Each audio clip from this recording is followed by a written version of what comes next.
Hello students, welcome to math cuddles. चलिए करते हैं एक्सरसाइज 3.2 का थर्ड सम। पहले दो सम हम कर चुके हैं फर्स्ट वीडियो में। थर्ड में हमें क्या दे रखा है? थर्ड का फर्स्ट पार्ट है the difference of two number is 26।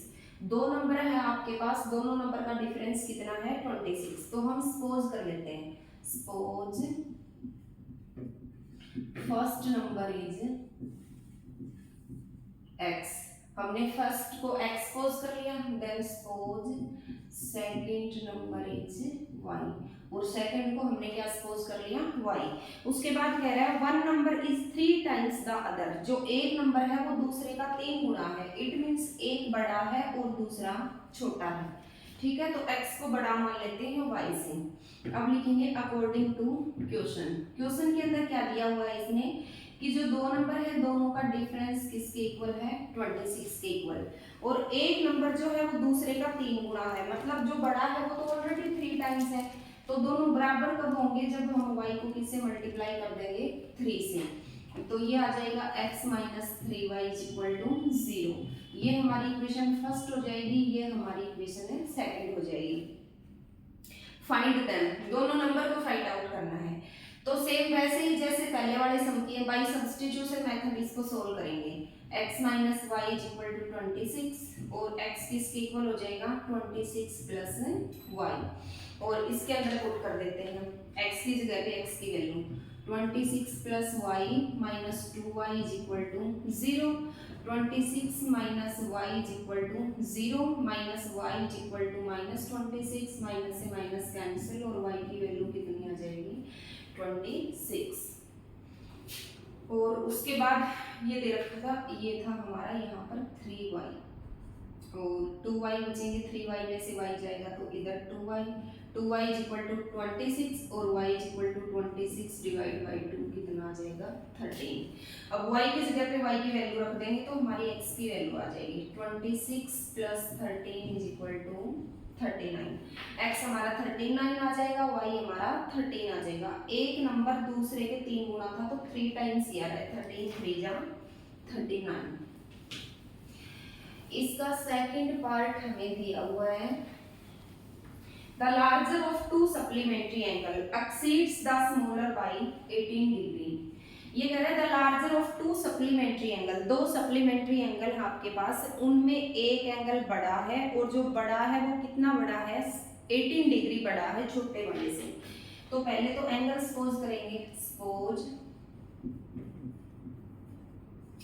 Larger angle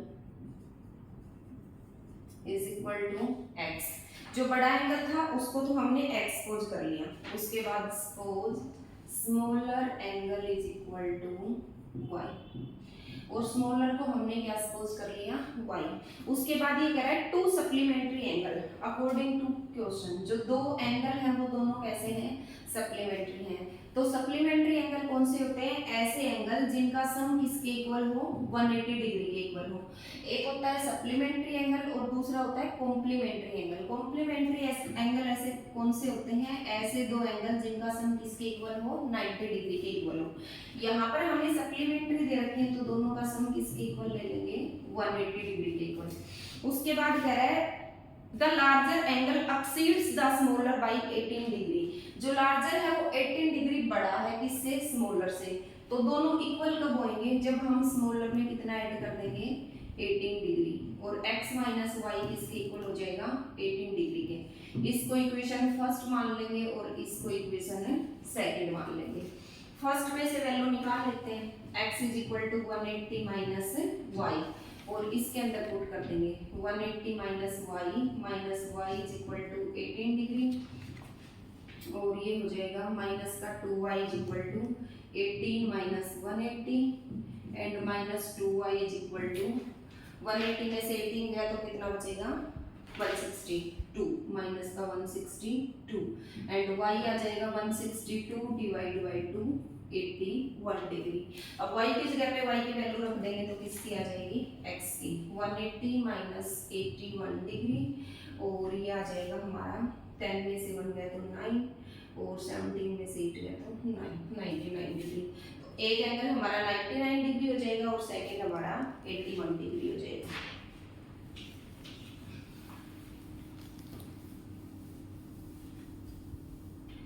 next question है हमारा, the coach of a cricket team buys 7 bat and 6 ball. Cricket team की कोई कोच है, वो 7 बैट और 6 बॉल खरीदती है, कितने रुपए में? 3800 में। Later she buys 3 bat and 5 balls. कुछ देर बाद में वो 3 बैट और 5 बॉल खरीदती है, कितने रुपए में? 1750 में। Then find the cost of each bat and each ball. तो हमने प्रत्येक बैट और बॉल की कॉस्ट फाइंड आउट करनी है। तो जिस चीज को हमने फाइंड आउट करना है उसी को सपोज करके चलेंगे। सपोज कॉस्ट ऑफ 1 बैट, एक बैट की कॉस्ट को सपोज कर लेंगे कितने रुपए? x। Suppose cost of 1 ball is equal to y rupees. उसके बाद अकॉर्डिंग टू क्वेश्चन में क्या दिया हुआ है? 7 बैट खरीदती है। अगर एक बैट की कॉस्ट x रुपए है तो 7 की कितनी हो जाएगी? 7x। एक बॉल की कॉस्ट y रुपए है तो 6 की कितनी हो जाएगी? 6y। और दोनों की जो कंबाइंड कॉस्ट है वो कितनी दे रखी है? 3800। ये हो जाएगी हमारी क्वेश्चन नंबर फर्स्ट। और सेकंड में क्या दे रखा है? 3 बैट खरीदती है, 3x और 5 बॉल खरीदती है, तो 5 बॉल की कॉस्ट कितनी हो जाएगी? 5y। और दोनों को मिला करके कितना बोलती है? 1750। ये हमारी क्वेश्चन नंबर सेकंड हो जाएगी। हमने फाइंड आउट करनी है cost of each bat and each ball, मतलब x और y की वैल्यू को फाइंड आउट करना है। तो सेम वही फर्स्ट इक्वेशन को लेकर के चलेंगे और वहां से वैल्यू निकाल लेंगे किसी एक वेरिएबल की।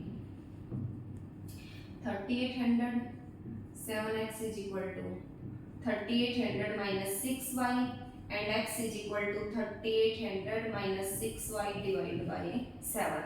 और x की जगह पे पुट कर देंगे 3 into 3800 minus 6y divided by 7 plus 5y is equal to 1750। अब इसको सोल्व करते हैं। 7 इसका एलसीएम आ जाएगा और 3 से इसको मल्टीप्लाई करेंगे तो 0 0, 8 3 जा 24, 2 3 3 जा 9 और 2 11 माइनस 18y और प्लस का 7 5 जा 35y इज इक्वल टू 1750।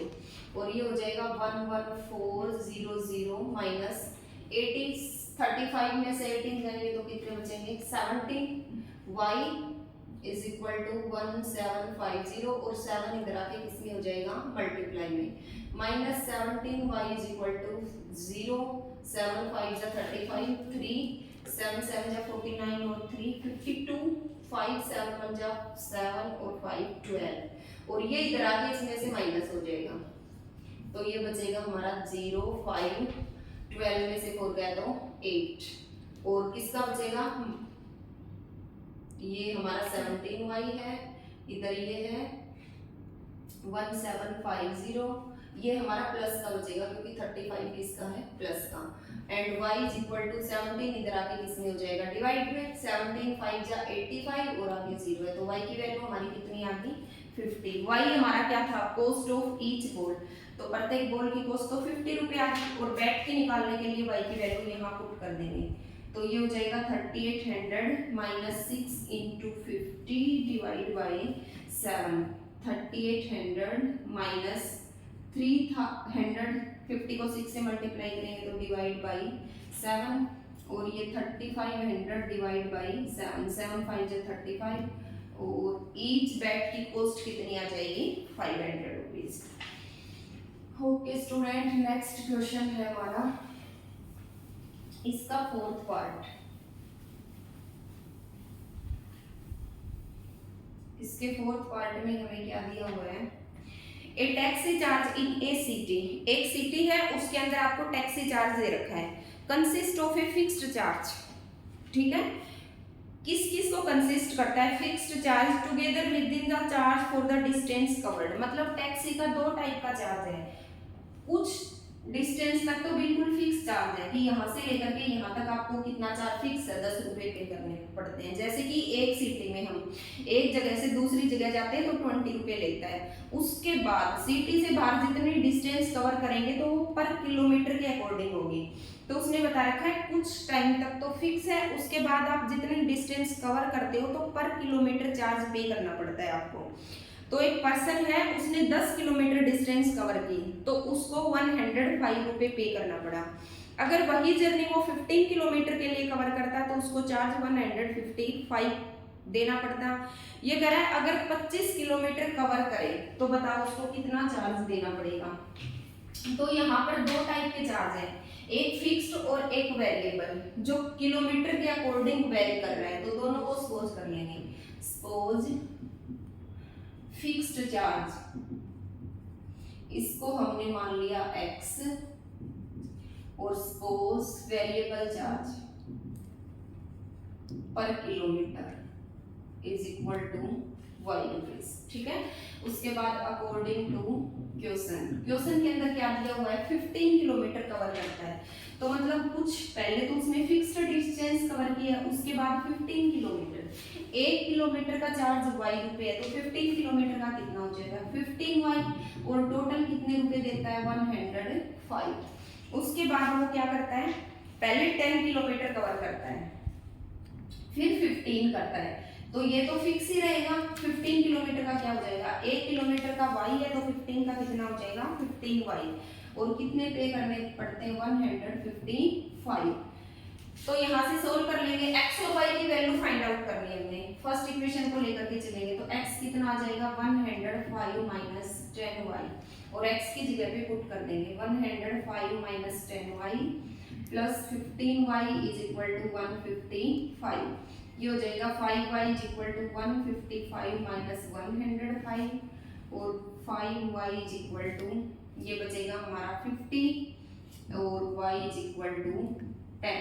मतलब जो वेरिएबल चार्ज है वो पर किलोमीटर कितना देना पड़ेगा हमें 10 रुपए। अब फिक्स्ड और निकाल लेते हैं, 105 माइनस 10 इंटू 10, और ये हो जाएगा 105 माइनस 100, फिक्स चार्ज कितना है 5 रुपए। अब ये कह रहा है कोई पर्सन डिस्टेंस कवर करता है 25 किलोमीटर, 25 किलोमीटर ट्रैवल करता है, तो बताओ उसको कितना चार्ज देना पड़ा। तो 5 तो फिक्स है ही पहले, और 25 किलोमीटर के लिए पर किलोमीटर कितना चार्ज है 10 रुपए, तो 5 प्लस 250, उसको टोटल कितने रुपए देने पड़ेंगे 255। ओके स्टूडेंट, लास्ट क्वेश्चन है इसका, फिफ्थ पार्ट, थर्ड क्वेश्चन का लास्ट पार्ट और इस एक्सरसाइज का last question. A fraction becomes 9/11। कोई फ्रैक्शन है, फ्रैक्शन क्या होता है जिसमें एक नोमिनेटर होता है और एक डिनोमिनेटर होता है। एक फ्रैक्शन है वो 9/11 बन जाता है कब, when 2 is added to both numerator and denominator, जब नोमिनेटर और डिनोमिनेटर दोनों में 2 को ऐड किया जाता है, and 3 is added to both the numerator and denominator, it becomes 5/6. find the fraction, fraction find out कीजिए। तो fraction को ही suppose करेंगे, suppose numerator is equal to x, suppose denominator is equal to y, then fraction क्या बन जाएगा भाई, fraction is equal to x divided by y। अब हमें राइट करना है अकॉर्डिंग टू क्वेश्चन में क्या दिया हुआ है, if 2 is added to both numerator and denominator, ये हमारे पास दोनों है, दोनों के अंदर किसको ऐड किया जाता है 2 को ऐड किया जाता है। अब ये जो फ्रैक्शन बना है ये कितना बन जाता है 9/11, क्रॉस मल्टीप्लाई कर लो, 11x plus 22 is equal to 9y plus 18, और ये बन जाएगा भाई 11x minus 9y is equal to, ये 18 है, 22 इधर जाके माइनस का होएगा तो क्या बचेगा माइनस का 4। ये आ गई हमारी इक्वेशन नंबर फर्स्ट। और ऐसे ही सेकंड फाइंड आउट करेंगे। सेकंड के अंदर क्या दे रखा है, if 3 is added to both numerator and denominator, दोनों के अंदर अगर 3 को ऐड किया जाता है तो जो फ्रैक्शन है वो कितना बन जाता है 5/6, क्रॉस मल्टीप्लाई कर लेंगे तो ये बन जाएगा 6x plus 18 is equal to 5y plus 15, 6x minus 5y, और ये 18 उधर जाके माइनस का होगा तो किसका हो जाएगा माइनस का 3। आ गई हमारी इक्वेशन नंबर सेकंड। अब देखो फर्स्ट से फाइंड आउट कर लो, या तो x को या फिर y को, -4, 11x is equal to -4 plus 9y, और x is equal to -4 plus 9y divide by 11, और x की जगह पे पुट कर दो तो ये हो जाएगा 6 into -4 plus 9y divide by 11, और आगे है माइनस का 5y इज इक्वल टू -3। 11 इसका एलसीएम आ जाएगा, माइनस का 24 प्लस का 9 6 जा 54y माइनस 11 5 जा 55y इज इक्वल टू -3। और ये हो जाएगा माइनस का 24 और 54 में से 50y गया तो माइनस का y इज इक्वल टू 11 3 जा 33 और minus y is equal to -33 plus 24 minus y is equal to 33 में से 24 गया तो कितना बचेगा 9 -9 माइनस से माइनस कैंसिल तो y की वैल्यू कितनी आ गई हमारे पास 9 y की जगह पुट कर देंगे -4 प्लस 9 इंटू 9 डिवाइड बाई 11 तो ये हो जाएगी -4 प्लस 81 डिवाइड बाई 11 और x इज इक्वल टू 81 में से 4 गया तो 77 डिवाइड बाई 11 और ये आ जाएगी 7। तो हमारा फ्रैक्शन क्या आ जाएगा भाई, fraction is equal to x upon y था, x हमारा 7 आ गया और y हमारा 9 आ गया। तो जो फ्रैक्शन है वो क्या आ जाएगा हमारा 7/9। Okay, thank you students.